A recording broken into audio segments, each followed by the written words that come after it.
They thought I walked into that ballroom because I was clinging to the past, or worse, begging for a scrap of his fortune.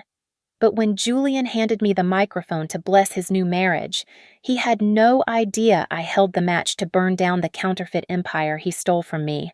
That night, the champagne was expensive, but the truth I delivered cost him everything. My name is Beatrix, and walking into the grand Oakhaven estate felt less like entering a celebration and more like stepping onto a battlefield disguised as a ballroom. The press had dubbed this place the Versailles of New York, and tonight it lived up to the gaudy comparison.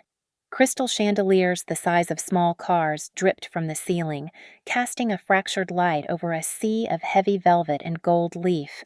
I stood at the top of the marble staircase, 34 years old and draped in a column of severe black silk that swallowed the light around me. While the other women preened in neon feathers and sequined tulle, desperate to catch the light, I was the void. I was the dark matter in their universe of artificial stars. Below me, Julian held court.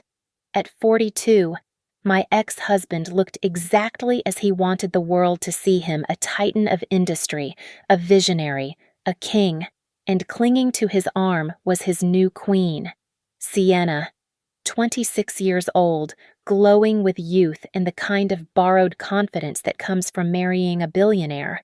It was almost impressive how quickly she had transitioned from being the assistant who fetched my coffee to the woman wearing my life. I descended the stairs, my heels silent against the stone. I could feel the room shift. The air grew heavy with whispered gossip and performative pity. I caught fragments of conversations as I passed. That is her, the ex-wife. I heard she had a breakdown after the board ousted her from Stratus Dynamics. Poor thing. Imagine showing up to this. It is just sad. They thought I was here for closure. They thought I was here because I could not let go. They did not know about the heavy cream cardstock sitting on my vanity at home. The invitation Julian had sent with a personal note scrawled in his jagged handwriting, "Come see what you lost." He wanted an audience for his triumph. He wanted me to witness the final erasure of my existence from the company we built in a garage. I took a glass of sparkling water from a passing tray. The room was thick with the titans of Wall Street and Silicon Valley, men who used to shake my hand with respect, but now looked through me as if I were transparent. They were too busy fawning over Julian, laughing too loudly at his jokes, treating him like the solitary genius behind our success. My gaze locked on Sienna's neck. My breath hitched, just for a second, before I forced my heart rate back to a steady rhythm. Around her throat sat a complex lattice of platinum and diamonds. It was unmistakable. I had sketched that design on a napkin 3 years ago for our 10th wedding anniversary. Julian had told me it was too expensive to produce back then. Now, it rested on the collarbone of the woman he had been sleeping with while I was losing our child. Julian saw me. His eyes lit up, not with warmth, but with the predatory gleam of a man who thinks he has won the game. He tapped Sienna's hand and whispered something that made her giggle, then steered her toward me. He raised his voice, ensuring the surrounding circle of admirers could hear every word. "Beatrix, I am so glad you decided to come." Julian boomed, his smile stretching tight across his face. "Sienna and I were just saying how gracious it is of you to be here. Truly, it takes a very brave woman to face her past like this." The insult was wrapped in silk, but it was still a dagger. Sienna looked at me with wide, mock-innocent eyes. "It is lovely to see you, Beatrix," Sienna said, her voice dripping with syrup. "I hope you are holding up well." I looked at them both, the architect of my ruin and the beneficiary of my theft. I did not flinch. I did not cry. I simply smiled, a slow, curving expression that did not reach my eyes. "I wouldn't miss it for the world." "Julian," I said, my voice steady and low. "Everyone deserves to see exactly who you are." I gently patted the black clutch in my hand. Inside, resting against the lining, was a single USB drive. It contained the forensic accounting of every dollar he had stolen, every lie he had told, and every law he had broken. It was the heaviest thing I had ever carried. Julian laughed, oblivious to the guillotine blade hovering above his neck. He turned back to the crowd, raising his champagne flute high. "Everyone, if I could have your attention," he shouted, commanding the room. "I have a special speech prepared. Tonight is not just about love. It is about honoring where we came from and where we are going." He thought he was starting a toast. He did not realize he had just started the countdown to his own execution. As Julian's voice boomed over the speakers, basking in the applause, my mind drifted away from the glitter of the ballroom, pulled back by a gravity I could not resist. It took me back 8 years to a place that smelled of stale coffee, soldering iron smoke, and desperation. Back then, Stratus Dynamics was not a billion-dollar empire. It was just me and Julian in a drafty garage in San Jose, sharing a single cup of instant noodles because we could not afford two.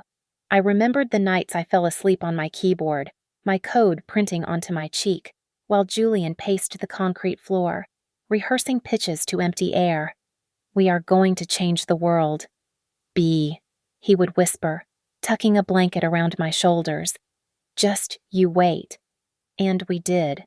But the division of labor was clear from the start. I was the engine, he was the paint job. I wrote the core algorithms that made our data compression technology possible. I spent thousands of hours debugging, refining, and building the architecture of our future. Julian. He sold it. He had a smile that could charm a snake out of a basket and a handshake that promised the moon. We were a perfect team, or so I thought. Then came Sienna. She arrived 3 years into our journey, a 21-year-old intern with wide eyes and frayed cardigans.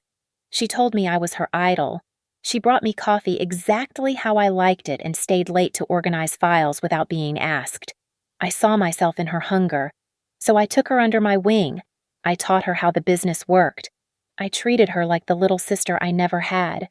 "I just want to be like you one day, Beatrix," she had said once, looking at my wedding ring with a strange intensity. "You have everything." When Stratus went public, we became the golden couple of the tech world. We bought the penthouse, the villa in Tuscany, the cars that cost more than my parents' house. But as our bank account swelled, the silence between us grew. Julian began to edit reality.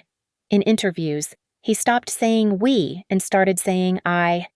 When magazine profiles were written, my name was relegated to the footnotes, described merely as his supportive wife, rather than the co-founder and chief technology officer. It is just branding. "Babe," Julian had insisted when I confronted him. "The market loves a singular visionary. Like Jobs, like Musk. Do not let your ego get in the way of the stock price." At the same time, Sienna was evolving. The frayed cardigans disappeared, replaced by tailored blazers that looked suspiciously like mine. She cut her hair into a bob, just like mine. One day, I walked into the office and smelled a familiar scent trailing behind her. Santal 33, my signature perfume. "Oh, I just loved how it smelled on you," she had chirped when I asked, her smile tight and unblinking. I should have seen the knives sharpening then, but I was distracted. I had found irregularities in the quarterly expense reports. Large sums of money were being moved into vague consulting firms I had never heard of. When I brought the ledger to Julian, he laughed, patting my cheek as if I were a child presenting a finger painting. "You are brilliant with code, B, but you do not understand the art of high-level finance," he said, closing the laptop firmly. "Stop looking for ghosts. You are stressing yourself out." The stress was real. I was pregnant with our first child, pushing myself to work 80-hour weeks to cover the gaps Julian was leaving as he went on more and more client acquisition trips with Sienna. Then came the night the world ended. I was alone in the office, finalizing a server migration. When the pain hit me, it was sharp and absolute. I called Julian. It went to voicemail. I called Sienna. Voicemail. I bled out on the cold tile of the bathroom floor, calling an ambulance for myself. I lost the baby. When I woke up in the hospital room, empty and hollowed out, Julian was not there. He arrived 2 days later, tanned and smelling of salt water, claiming he had been in a dead zone negotiating a deal in the Maldives. He held my hand and looked sad, but his eyes were checking the time. I found out later that Sienna had posted a photo of a sunset cocktail on Instagram that same weekend, captioned "Paradise Found." That was when the isolation truly began. While I was recovering, consumed by grief, Julian and Sienna were busy whispering to the board of directors. They painted a picture of a grieving, unhinged woman who could no longer be trusted with the company's secrets.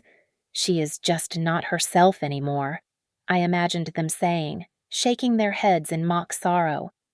They were gaslighting me, pushing me to the edge of the frame, preparing to crop me out of the picture entirely. I sat in that hospital bed, thinking I had hit rock bottom. I did not realize I was still falling. The divorce was not a negotiation. It was an ambush. Julian sat across the mahogany table in our lawyer's office, sliding a stack of documents toward me with the indifference of a man discarding a used napkin. "Sign it, Beatrix," he said, his voice devoid of any warmth. "If you fight this, I will release the psychiatric report from your time in the hospital. I will paint you as unstable, paranoid, unfit to manage your own intellectual property. You will lose everything, or you can sign this and walk away with a clean break." I looked at the papers. He was stripping me of my shares, my patents, and my dignity. But I was tired, so tired. My hand shook as I signed my name, surrendering the company I had built code by code. 2 weeks later, I was living in a fourth-floor walk-up in Queens that smelled of boiled cabbage and regret. It was a far cry from the penthouse, but it was the only thing I could afford. The world saw me as the tragic ex-wife, the woman who cracked under pressure. I spent my days staring at the peeling paint on the ceiling, feeling the silence of the room press against my chest. Then came the ping. It was 3 a.m, exactly 1 month after the divorce was finalized. An anonymous email landed in my inbox with no subject line, just a single audio attachment. I clicked play. The voice was distorted, but I recognized Julian's frantic tone immediately. "I need the funds moved to the Cayman accounts by Friday. If the auditors see this gap, I am dead." A spark lit up in the ashes of my mind. I sat up, grabbing my old laptop. Julian had made a fatal error born of pure narcissism. He believed his own press. He believed he was the genius behind Stratus Dynamics and that I was just the broken woman he had discarded. He had forgotten that before I was his wife, I was his system administrator. He had never changed his personal cloud passwords because he assumed I was too pathetic to fight back. I cracked his digital life open in less than 20 minutes. What I found was not just a smoking gun. It was a nuclear bomb. First came the financials. Julian was not a millionaire. He was a fraud. He had been siphoning money from the company pension fund to pay for his lifestyle. The penthouse, the cars, the diamonds for Sienna. It was all stolen money. He was over $15 million in debt to underground lending syndicates that did not use lawyers to collect their dues. Then I found the emails between Sienna and the CEO of Vanguard Corp, our biggest rival. "He trusts me completely." Sienna had written, "I have access to the source code for the new compression algorithm. I will transfer it tonight." She was not just a mistress. She was a corporate spy. She had been planted there to hollow out Stratus from the inside, and Julian, in his lust and arrogance, had handed her the keys to the kingdom. But the final blow was in a folder of recovered text messages. Sienna had sent a sonogram photo to a number I did not recognize, followed by a message that made my blood run cold. "He thinks it is his. We are safe. Once the ring is on my finger, I will secure the payout." The reply from the unknown number was chilling. "Good girl. Stick to the plan." I did not sleep. The next morning, I took a taxi to a small, cluttered office in Brooklyn to see Marcus. Marcus was an old friend, a forensic accountant who could find a missing penny in a federal budget. I laid everything out on his desk. Marcus spent 3 hours going over the data, his face growing paler with every page. Finally, he took off his glasses and looked at me. B, this is prison time.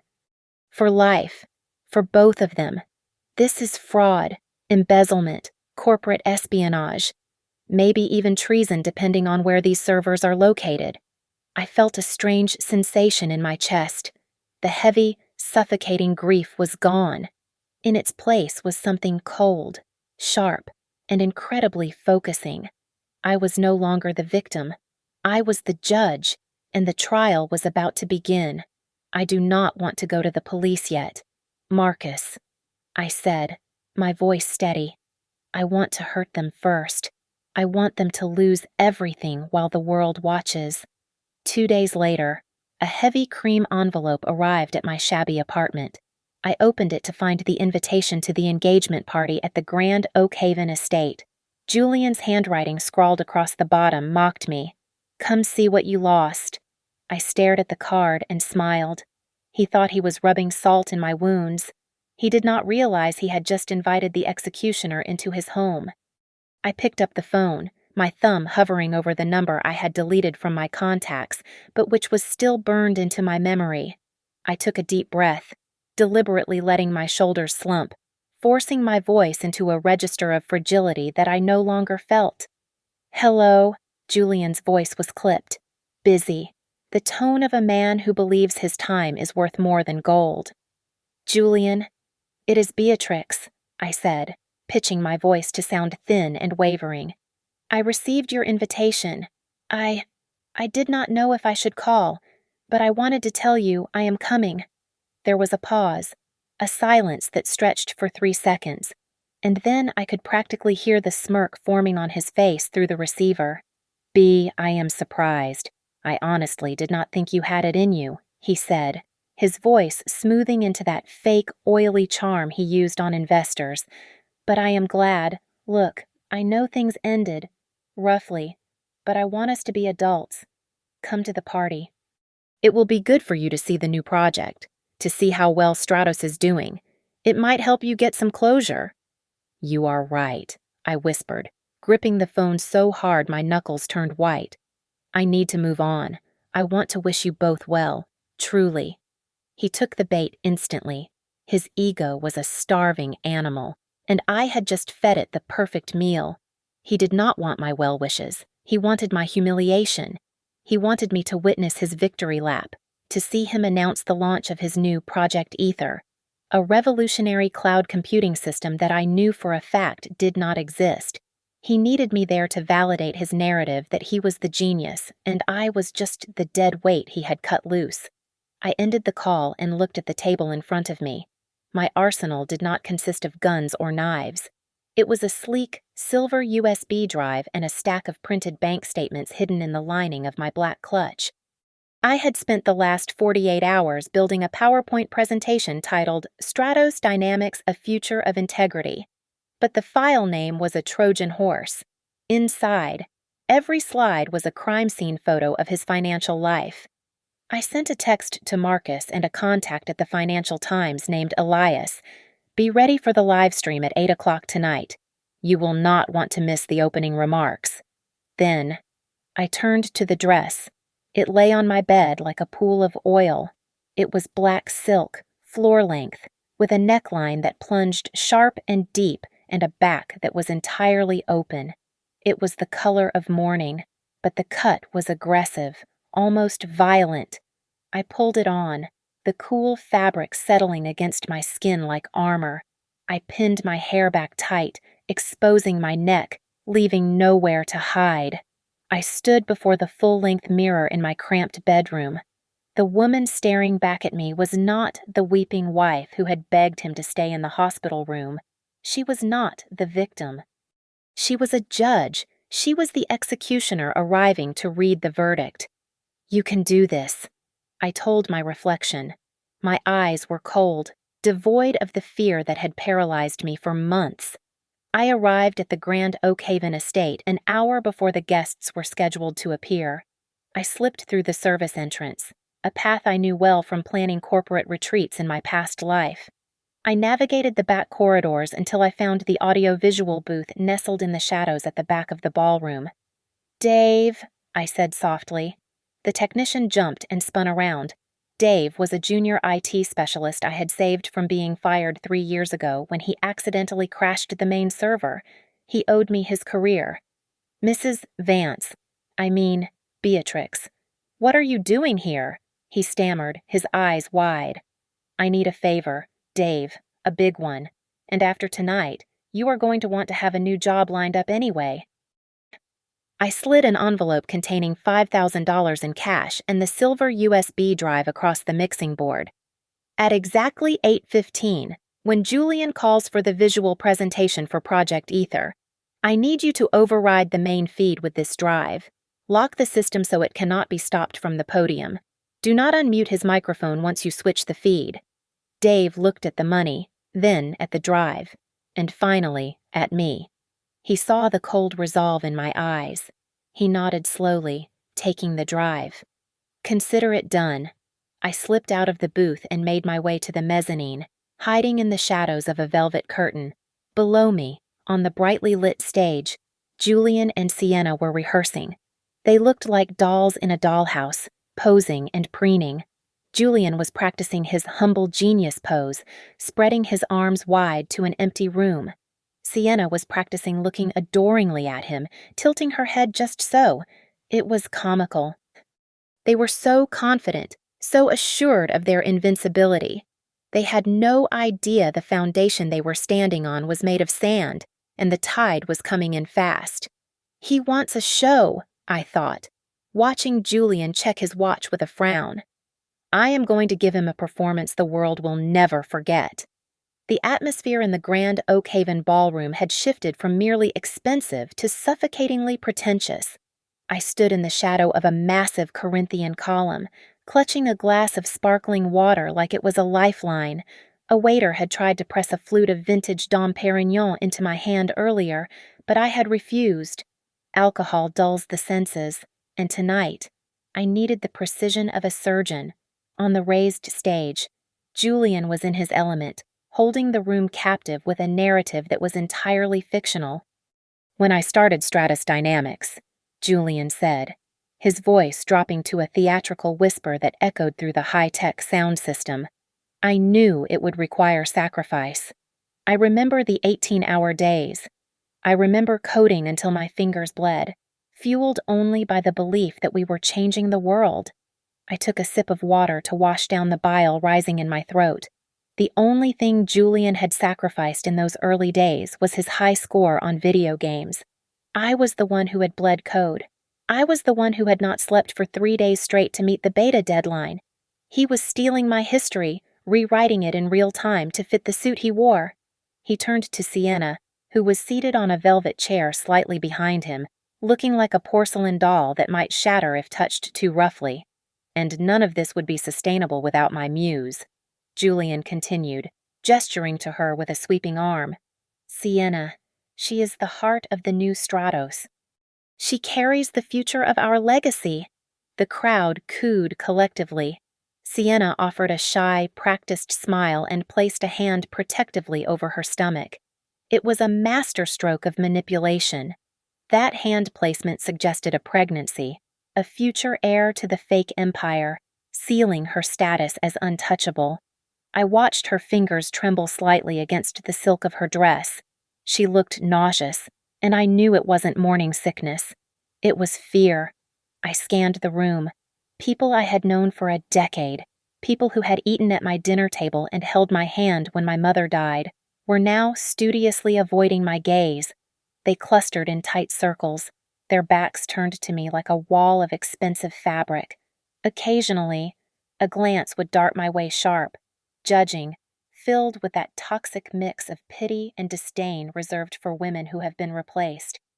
Near the front of the stage, I saw Julian lean down to shake hands with Arthur Sterling, one of the biggest venture capitalists in the city.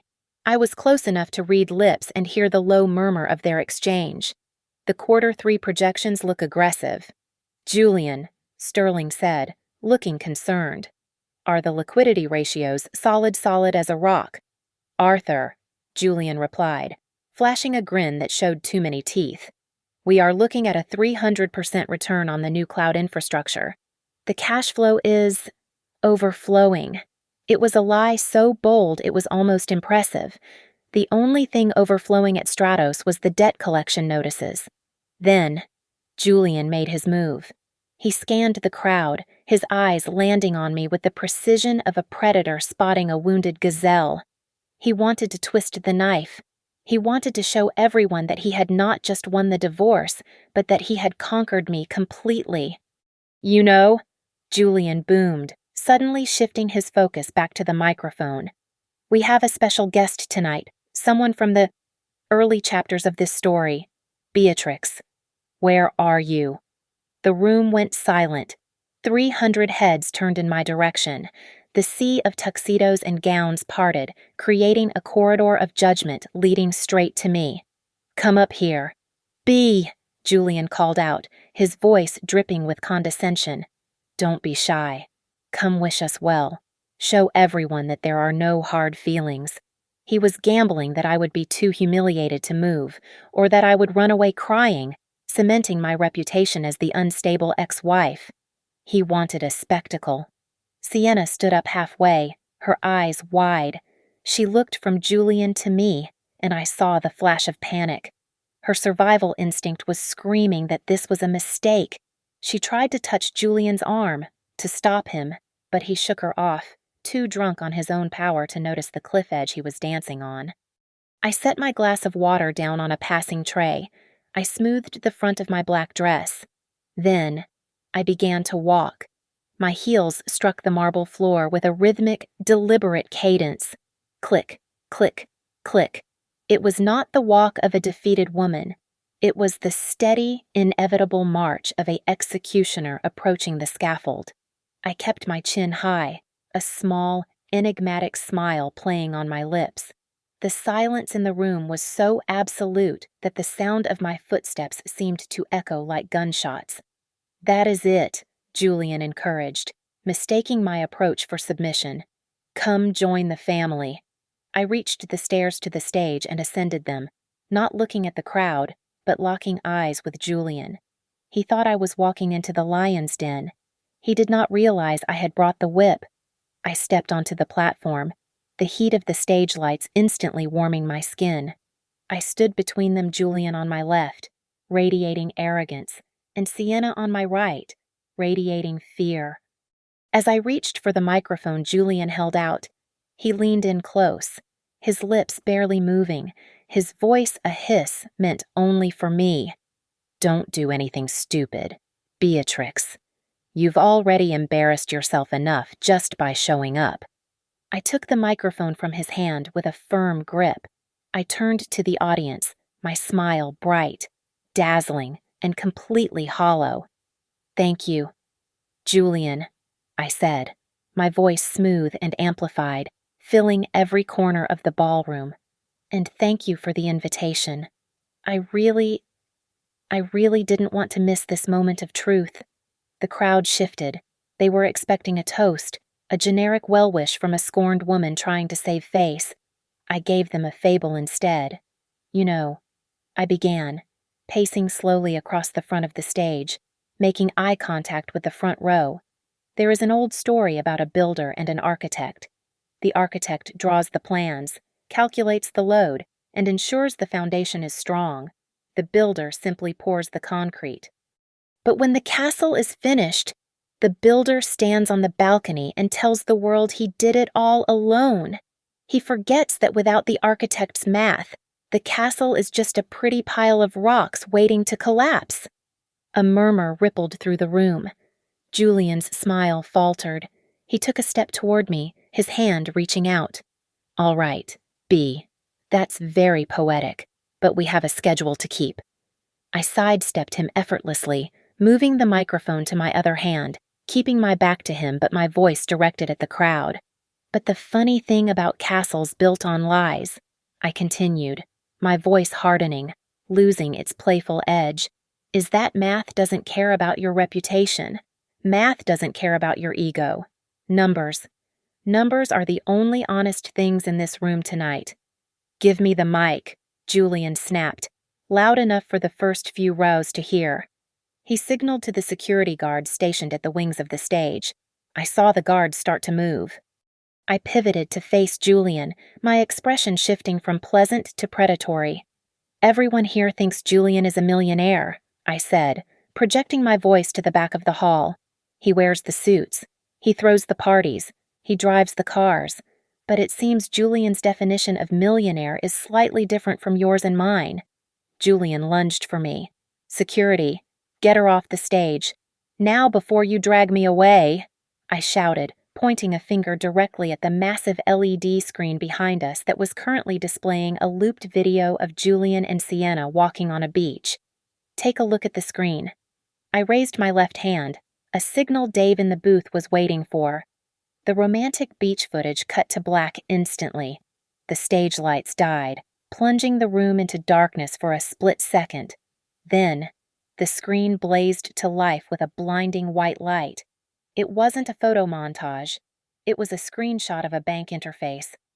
Specifically, the login portal for the Apex Swiss Heritage Bank. The account holder's name, Julian Vance, was clearly visible at the top, but it was the number in the center of the screen, bold and red, that sucked the air out of the room. The balance read -$15,432,098. A gasp tore through the audience, followed by an explosion of whispers. It sounded like a hive of bees had been kicked over. Julian froze. He stared at the screen, his mouth opening and closing like a fish on dry land. The blood drained from his face so fast he looked like a corpse standing upright. "No," he whispered, the microphone picking up his terrified breath. That's private." I turned back to the crowd, basking in the glow of his bankruptcy. "That is just the appetizer. Everyone," I said, my voice cutting through the chaos like a knife. "Now," who is hungry for the main course, I did not give them a second to process the bankruptcy.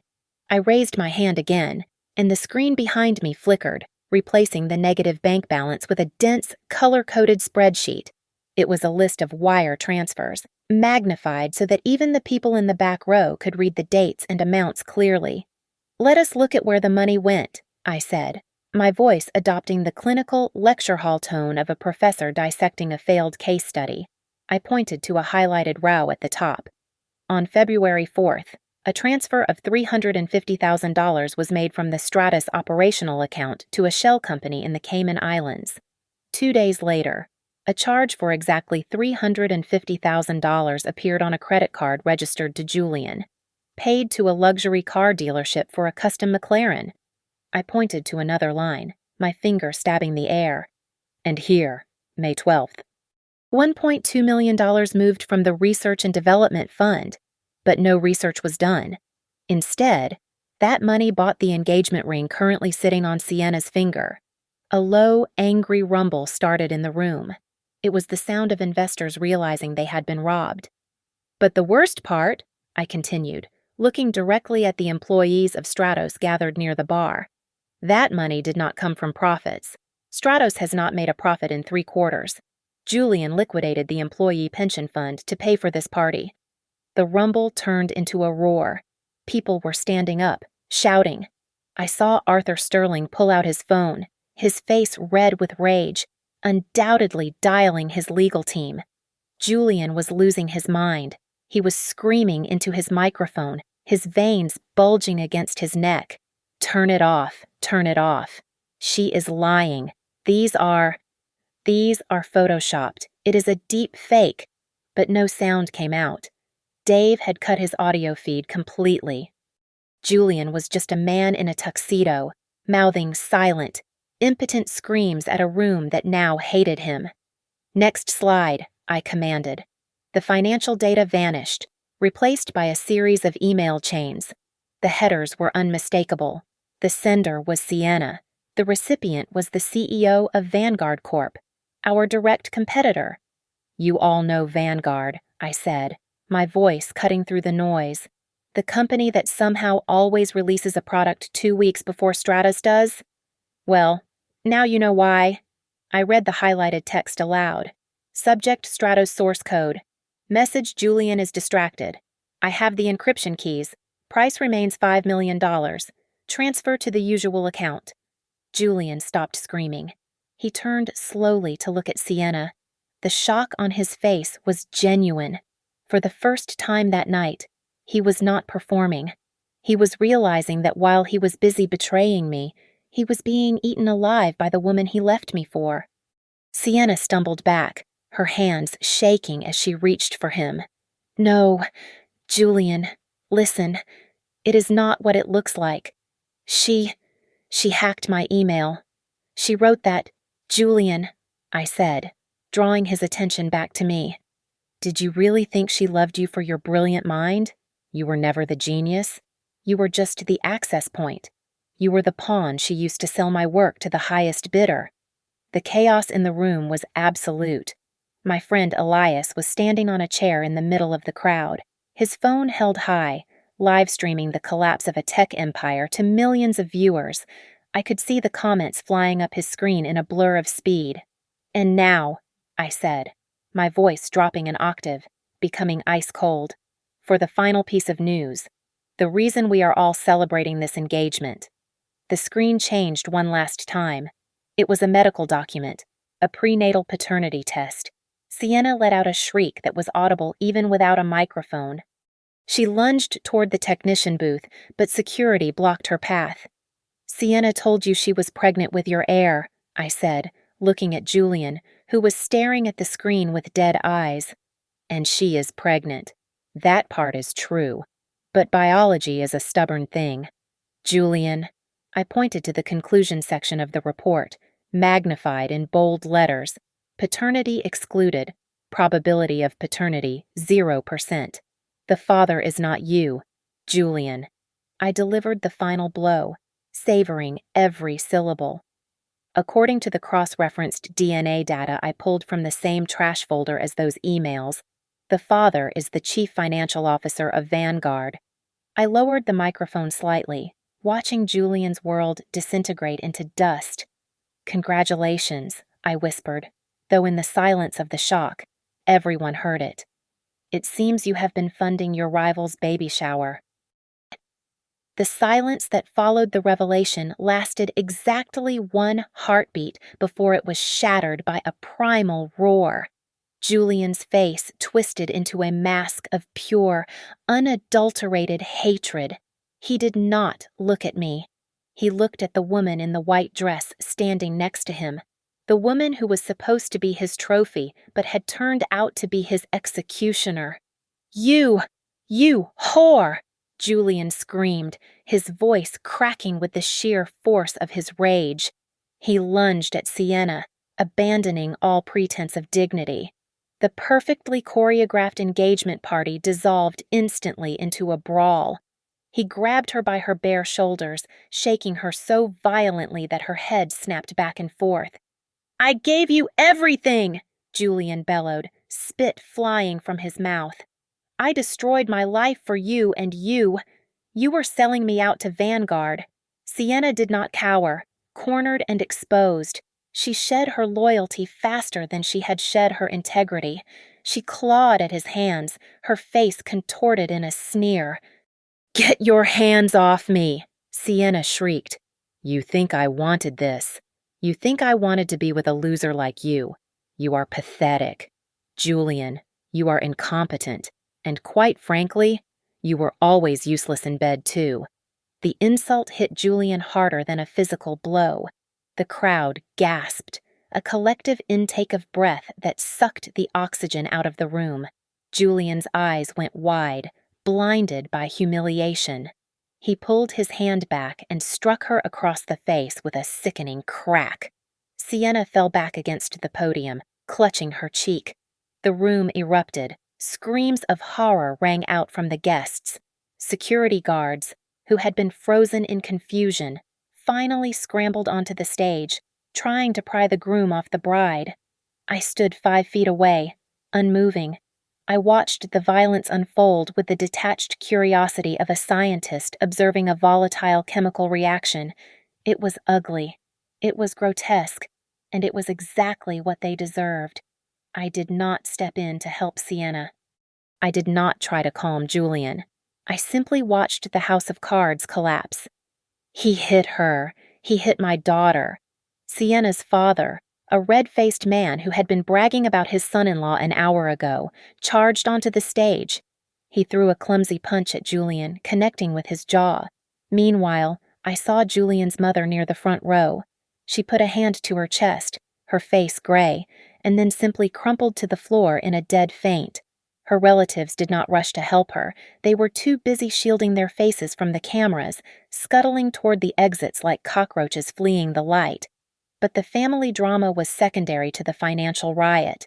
The investors, the men in $5,000 suits who had just realized their portfolios were evaporating, stormed the platform. "You fraud!" Arthur Sterling yelled, pointing a shaking finger at Julian, who was now being restrained by two burly guards. "I put $10 million into this company last week." "Where is my money?" "Julian, where is it?" "I will sue you into the ground," another voice shouted from the chaos. "You will rot in jail for this."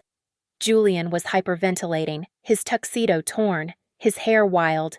He looked around frantically, his eyes searching for an escape, for an ally, for anything to hold on to. Finally, his gaze landed on me. I still held the microphone. I tapped it once to ensure it was still on. The sharp sound cut through the shouting, drawing attention back to me for one final second. "Julian," I said. My voice was calm, a stark contrast to the hysteria around me. He stopped struggling against the guards. He looked at me with eyes that were suddenly wet, pleading. He looked like a child who had broken a vase and wanted his mother to fix it. Please," he choked out. "Help me. Tell them it is a mistake." I looked at him, searching for any flicker of the man I had once loved. I found nothing, just a hollow shell of greed and vanity.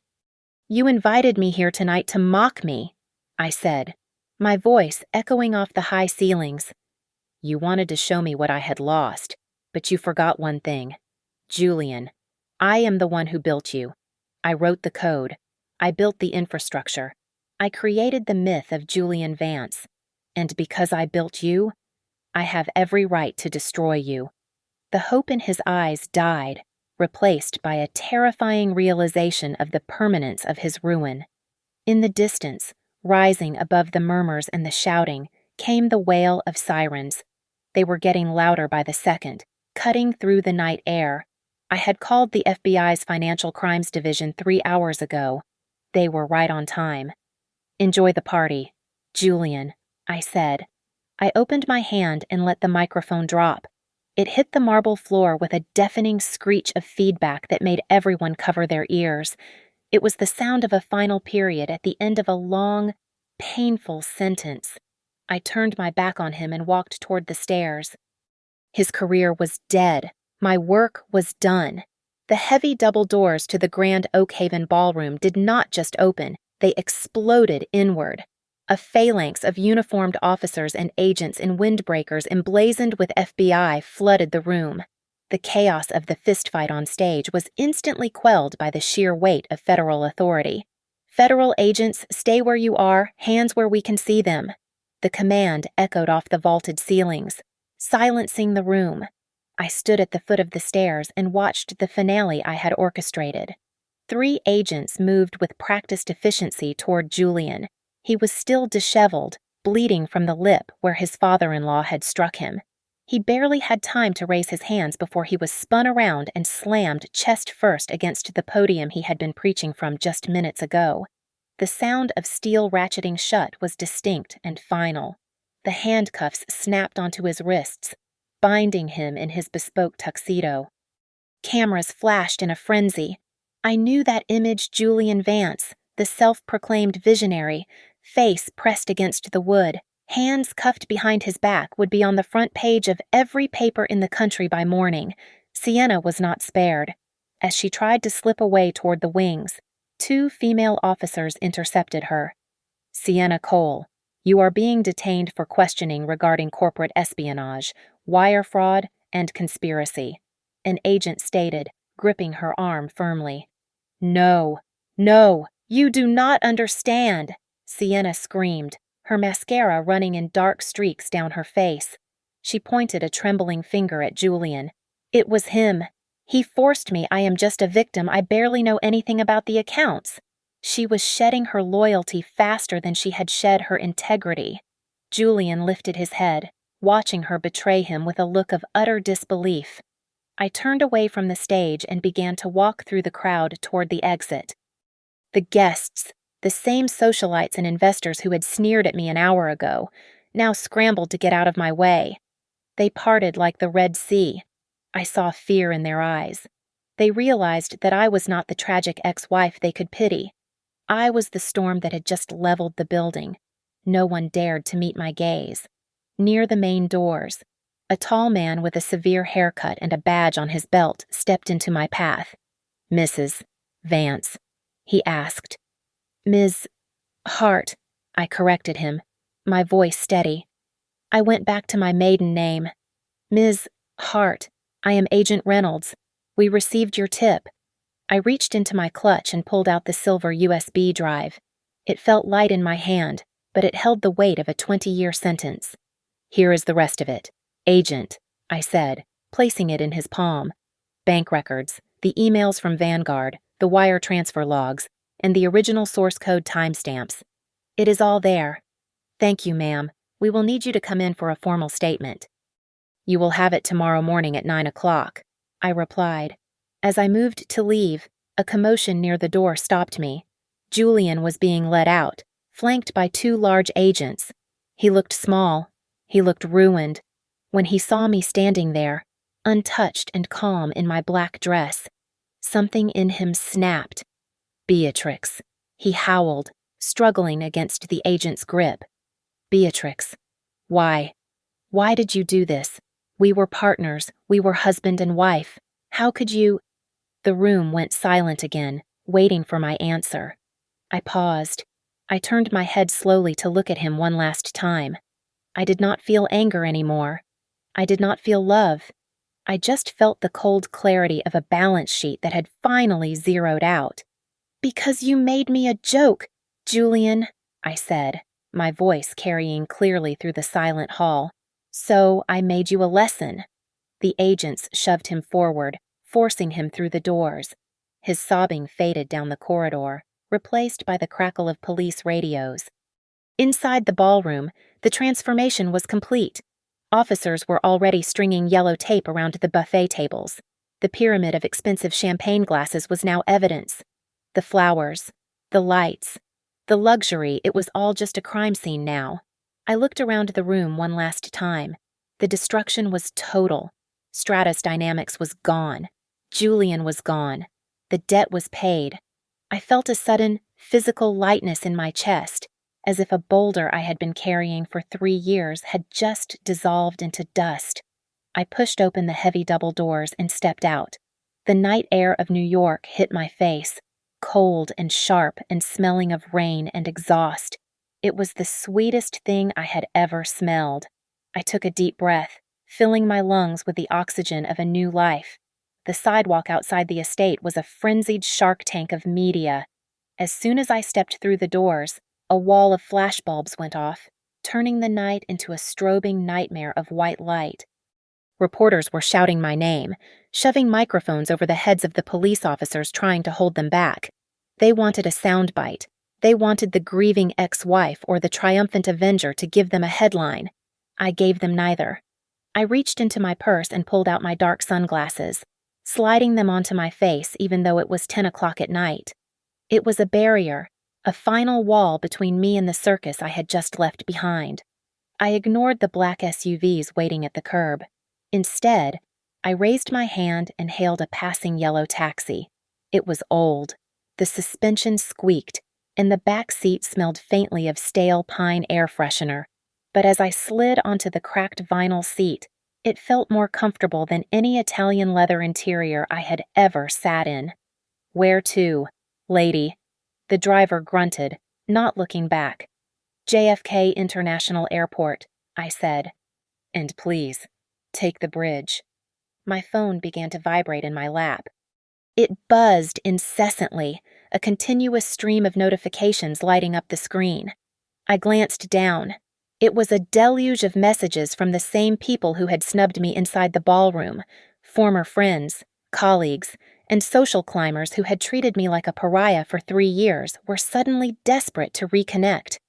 I always knew he was no good. B. Call me. So proud of you. We should get lunch soon. I am so sorry I missed your calls before. Let me explain. I watched the names scroll by. I did not feel vindicated by their sudden change of heart. I felt nothing but a cool indifference. I tapped the screen, selected the entire conversation history, and pressed delete all. The screen went black. The silence was beautiful. The taxi driver turned up the volume on the radio. The news anchor's voice was urgent. Breaking news from Wall Street. Shares of Stratus Dynamics have entered a freefall in after-hours trading, dropping nearly 95% following the arrest of CEO Julian Vance on federal fraud charges. The SEC has suspended trading, and rumors of immediate bankruptcy are already circulating. I listened to the report as the city skyline drifted past the window. The empire Julian had stolen, the legacy he had tried to erase me from, was now nothing more than a cautionary tale on the evening news. I reached into my bag and pulled out the envelope I had kept hidden for weeks. Inside was a single piece of paper, a one-way ticket to Florence. Italy. I had bought a small farmhouse in Tuscany with the money I had saved from my consulting work after the divorce. It needed a new roof and the garden was overgrown, but it was mine. It was real. My mind flashed back to the image of Julian being shoved into the back of the police cruiser. I waited for the surge of joy, the thrill of victory, but it did not come. Instead, I felt a deep, resonant quiet. The hate that had fueled me for so long had evaporated the moment the handcuffs clicked shut. Julian was no longer my husband. He was no longer my enemy. He was just a ghost, a bad memory that I had finally exorcised. The taxi rumbled onto the Brooklyn Bridge. The steel cables rose up like a cathedral against the night sky, and the dark water of the East River churned far below. I opened my wallet and dug into the zippered coin pocket. My fingers closed around the cold, hard circle of my old wedding ring. I had kept it not out of sentiment, but as a reminder of the fire that burned inside me. Now, the fire was out. I did not need the reminder anymore. I rolled down the window. The wind whipped my hair across my face, cold and biting. I held the ring out over the rushing water. "Goodbye, Julian," I whispered. I opened my fingers. The gold band caught the light of a street lamp for a fraction of a second before it vanished into the black abyss below. It sank just like his reputation, just like his lies, gone forever into the muck at the bottom of the river. I rolled the window up and leaned my head back against the seat. My muscles, which had been coiled tight for years, finally relaxed. For the first time in 1,000 nights, my mind was not racing with plans for revenge. It was blank. It was peaceful. I closed my eyes. The rhythm of the tires on the asphalt sounded like a lullaby. I was going to sleep on the plane. And when I woke up, the sun would be rising over the Tuscan hills, and my life would be my own again. Thank you so much for listening to my story. I hope you enjoyed seeing justice served as much as I enjoyed serving it. Please leave a comment below telling me where you are listening from. I would love to hear your thoughts on Julian's downfall. Don't forget to subscribe to the channel Lily Revenge Stories, hit that like button, and press the hype button to help this story reach more people who need to know that sometimes the best revenge is living well after you have destroyed your enemies. Of course.